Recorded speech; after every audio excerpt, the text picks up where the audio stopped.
Assalamualaikum warahmatullahi wabarakatuh. Alhamdulillahirabbil alamin wa bihi nasta'in wa ala umuri dunya waddin wassalatu wassalamu ala asyrafil anbiya'i wal mursalin wa ala alihi wa sahbihi ajma'in amma ba'du. Di sini saya bersama teman saya Dini Novianti ingin mempresentasikan usul fikih yang berjudul Metodologi MUI dan NU dalam istinbat hukum. Di sini saya menjelaskan 3 materi. Yang pertama, metode istinbat hukum MUI, yang kedua, metode istinbat hukum NU, dan yang ketiga, metode ijtihad DSN MUI. Yang pertama, metode istinbat hukum MUI. Dasar-dasar penetapan fatwa atau disebut dengan metode istinbat hukum yang digunakan oleh MUI tidak berbeda jauh dengan metode istinbat hukum yang digunakan oleh para ulama salaf.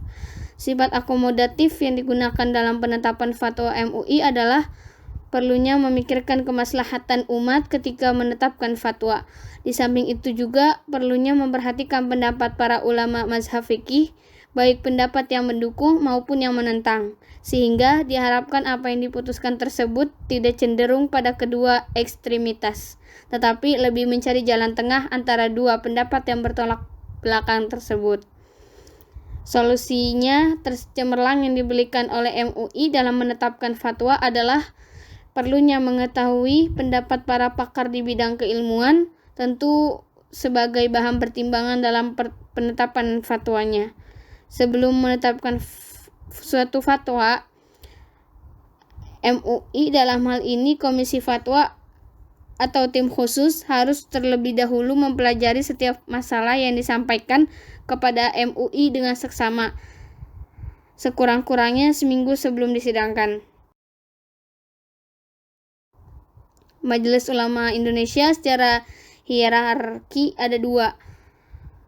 Majelis Ulama Indonesia secara hierarki ada dua, yaitu Majelis Ulama Indonesia Pusat yang berkedudukan di Jakarta, berwenang mengeluarkan fatwa mengenai permasalahan keagamaan yang bersifat umum dan yang menyangkut permasalahan umat Islam Indonesia secara nasional dan atau masalah-masalah keagamaan yang terjadi di daerah, namun efeknya dapat meluas ke daerah-daerah lain.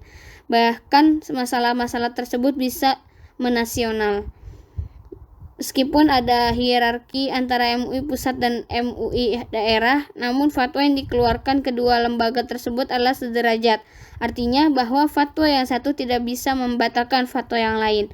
Masing-masing fatwa berdiri sendiri sesuai dengan lokalitas dan kondisinya, namun ketika keputusan MUI daerah dan MUI pusat ada perbedaan dalam masalah yang sama, maka kedua pihak bertemu untuk mencari penyelesaian yang terbaik agar putusan tersebut tidak membingungkan umat Islam.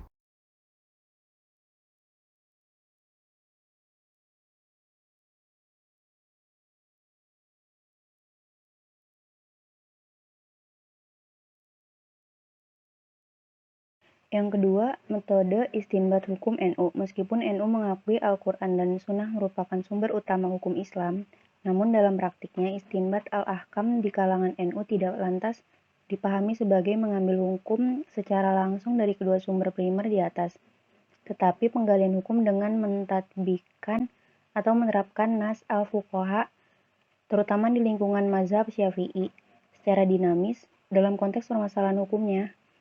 Dengan pengertian istinbat ini, wajar bila keputusan-keputusan hukum NU tidak merujuk langsung pada kedua sumber utama tadi, tapi merujuk pada kutub al-fiqih al-mu'tabaroh atau kitab fikih yang diakui NU. Sedangkan usul al-fiqh dan qawaid al-fiqhiyah diposisikan sebagai penguat keputusan hukum yang diambil. Istinbat seperti ini dilakukan NU lantaran ijtihad mutlak dianggap terlampau berat dan sulit. Sebab ijtihad mutlak harus dilakukan mujtahid yang telah menguasai ragam keilmuan agama dan perangkat-perangkatnya. Lalu yang terakhir ada metode ijtihad DSN MUI. Metode yang dipergunakan oleh Komisi Fatwa MUI dalam proses penetapan suatu hukum dilakukan melalui 3 pendekatan, yaitu pendekatan nas qot'i, pendekatan qauli, dan pendekatan manhaji atau metodologis. Dalam masalah yang terjadi khilafiyah di kalangan imam mazhab, maka penetapan fatwa didasarkan pada hasil usaha penemuan titik temu di antara pendapat-pendapat mazhab melalui metode al-jam'u wa al-taufiq. Jika usaha al-jam'u wa al-taufiq tidak berhasil, maka penetapan fatwa dilakukan melalui metode tarjihi atau memilih pendapat ulama yang dinilai paling kuat dalil dan argumentasinya, yaitu dengan menggunakan metode perbandingan mazhab atau muqaran al-mazahib dan dengan menggunakan kaidah usul fiqh perbandingan. Metode penerapan hukum dalam fatwa DSN MUI tetap merujuk pada Al-Quran dan Al-Sunnah sebagai sumber utama serta qiyas dan ijma sebagai metodologinya serta kaidah usul sebagai sandaran kemaslahatannya. Dari fatwa-fatwa itu terlihat jelas mutiara-mutiara maslahah yang kental dengan prinsip-prinsip syariah, antara lain bunga atau riba tidak dibenarkan, mudorobah dan wadiyah dibenarkan syariah, saling ridho atau antarodin, halal toyib, halal atau halalan toyiban, bebas riba dan eksploitasi atau dum, bebas manipulasi atau goror, saling menguntungkan atau ta'awun, tidak membahayakan mudorot, dilarang spekulasi atau masyir, dilarang memonopoli dan menimbun ihtikar. Sekiranya segitu saja yang bisa kita sampaikan. Kurang lebihnya mohon maaf. Wabillahi taufiq wal hidayah. Wassalamualaikum warahmatullahi wabarakatuh.